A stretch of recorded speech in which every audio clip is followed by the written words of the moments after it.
I'd never used fall protection when I was working. When I went through my apprenticeship, I never used fall protection.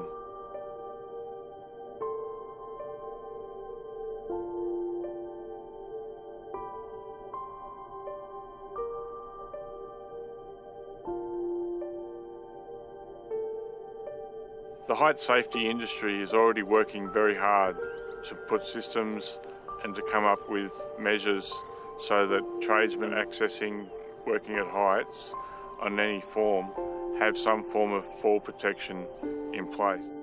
But at the end of the day, it's the onus on fall protection and using of those equipments comes down to the individual. Spreading the word on height safety is very important. Educating people on their consequences of not using fall protection equipment, educating people on the consequences after you've had an injury, showing them what life is like is very, very important, because that changes people's lives. It means that people go home at the end of the day. My younger days, I get a smile on my face when I think about what we used to do as kids growing up. Surfing was my main sport. Just prior to my injury, 2 weeks prior, I started to go semi-pro in the circuit. I actually signed a rip curl contract. I just love life. I was always outdoors, working and playing sport.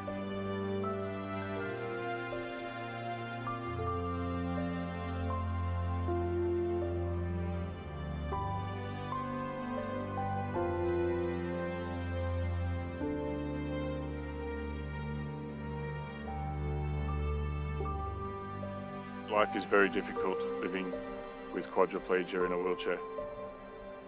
The challenge I face on a day-to-day basis is, for me, just to start my day, I have a 3.5-hour home community nursing service that comes to help me just to get up every morning.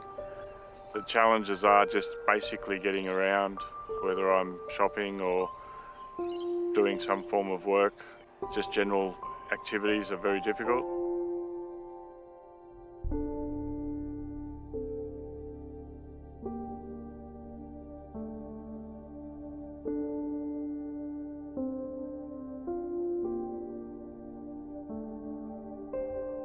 If you're the owner of a business and you have apprentices or trainees on site within your company, the onus is on you to train those apprentices and trainees correctly on the correct work methods in relation to working at heights, using of scaffolds, using of harnesses, using of fall protection equipment that's available.